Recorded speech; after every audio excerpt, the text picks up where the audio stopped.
Something is shifting hard in rank right now, and if you've been paying attention, you've probably felt it too.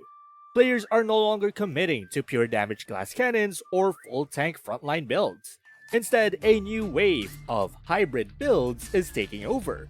Setups that mix damage, sustain, and survivability into one terrifying package. These builds let heroes survive longer in fights while still deleting targets, turning every skirmish into a messy, drawn-out brawl where nobody feels safe anymore. Welcome back to Mobile Legends News. The current Mobile Legends meta has evolved into one of the most flexible item environments we've seen in recent patches. With recent system updates and item adjustments from the official game changes, players now have more freedom to mix offensive and defensive stats without heavily punishing their power spikes. As a result, hybrid setups combining damage with lifesteal, spell vamp, and defensive stats are becoming standard, especially on fighters, assassins, and even some marksmen who want both burst and sustain in extended fights. You see, the rise of hybrid builds in Mobile Legends is not just a trend. It's a full meta evolution happening across rank, pro play, and even casual queue. What used to be a clear divide between pure damage builds and full tank frontline setups has slowly blurred into something far more flexible, adaptive, and honestly much harder to punish.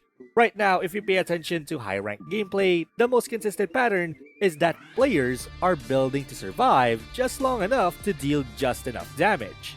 That is the core identity of hybrid builds, and it is spreading across every role in the game. Fighters are the biggest reason this shift feels so dominant. Traditionally, fighters were locked into two identities, either full damage snowballers who fall off late, or full tanks who soak damage but lack threat. Now they sit in the middle, and in many ways, they are stronger than ever because of it. Sustained fighters especially benefit from how modern item systems and mechanics allow lifesteal and spell vamp interactions to scale more flexibly than before. Instead of being forced into choosing between skill-based sustain or basic attack sustain, fighters can now benefit from both simultaneously, which dramatically increases their staying power in fights. This is why you often see fighters running a damage core item first, then transitioning into sustain and defensive items, and finally rounding out their build with situational choices depending on enemy composition. The result is a bruiser-style identity where fighters are no longer just initiators or frontline bodies, but secondary carries who can dive, heal, survive, pressure, and re-engage multiple times in a fight. In extended team fights, this becomes extremely oppressive because they do not leave the fight after their first rotation.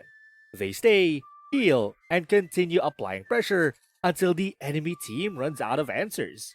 Assassins are also going through a major identity shift because of hybrid builds. In the past, assassins lived and died by a simple rule: burst a target instantly or get eliminated immediately afterward. But with fights lasting longer and teams clustering more in mid-game skirmishes, pure glass cannon builds have become far riskier. Instead, many assassins are now incorporating sustain or semi-defensive items into their builds to extend their survivability after committing to a fight. The reasoning behind this shift is straightforward. If an assassin can survive just a few seconds longer after their initial combo, they often gain access to a second rotation of skills, or at least enough time to reposition and finish off additional targets. This turns them from single target executioners into extended fight threats. With modern sustain mechanics being more accessible through items and emblems, assassins are no longer purely about one-shot potential, but about controlled aggression and repeated impact over the duration of a fight.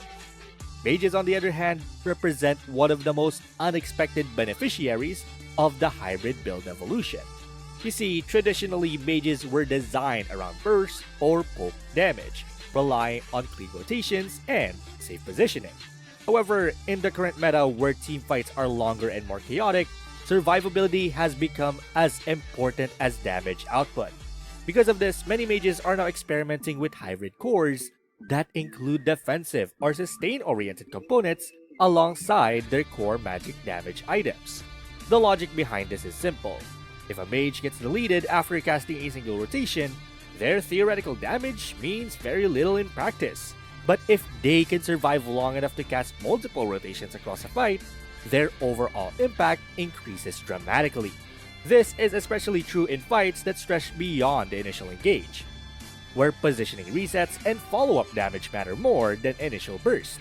As a result, mages with sustained area damage or low cooldown kits are becoming much more valuable in hybrid-heavy environments. What makes this all possible is the overall structure of the current meta.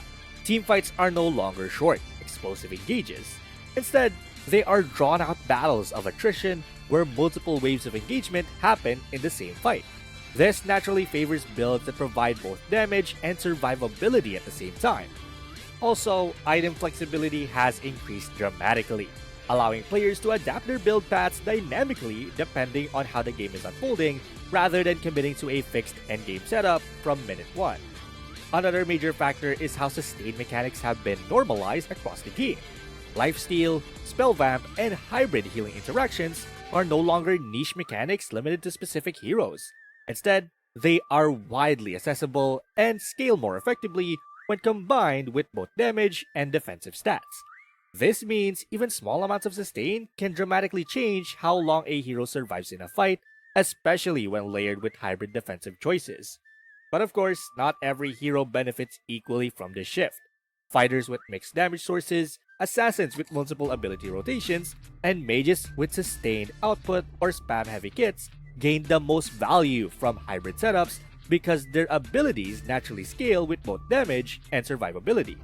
On the other hand, pure burst assassins, long-range poke mages, and hyper carries that rely on maximum damage scaling often lose efficiency when forced into hybrid builds, since their kits are designed around quick execution rather than prolonged fights. Ultimately, what we are seeing is not just a temporary meta preference, but a deeper change in how Mobile Legends is being played. The focus is shifting away from simply killing enemies faster and towards surviving long enough to maximize value over time. Hybrid builds reward better positioning, smarter timing, and more adaptive decision making, which makes them extremely effective in ranked environments where fights are often unpredictable. In the bigger picture, hybrid builds are not replacing full damage or full tank setups entirely, but they are absorbing elements of both and creating a more flexible middle ground that fits the current pace of the game. And as teamfights continue to lengthen and item systems remain flexible, this hybrid identity is likely to become less of an alternative and more of a default approach. If players are still locking in pure damage or pure tank builds every game, they are increasingly playing against the direction the meta is moving, not with it. But the real turning point in this entire shift is that hybrid builds are no longer being treated as a creative option or a situational experiment. They are becoming a direct meta response to how fast and chaotic Mobile Legends fights have become. Burst damage is everywhere right now, and in most ranked games, a single mistake can instantly delete even the tankiest looking heroes if they are not itemized correctly. At the same time, teamfights are more unpredictable, with constant re-engages, flanks, and layered engages that stretch fights longer than ever. Hybrid builds sit right in the middle of this chaos. They give players just enough durability to survive that initial burst, while still keeping enough damage to remain relevant after the first exchange.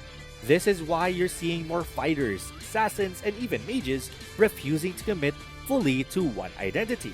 If you die instantly, you do 0 damage, but if you survive too long with no threat, you also do nothing. Hybrid builds solve that exact problem. Hybrid builds are fundamentally reshaping how players approach itemization in Mobile Legends. Instead of thinking in extremes like full damage or full tank, players are now forced to consider balance, timing, and adaptability in every item choice.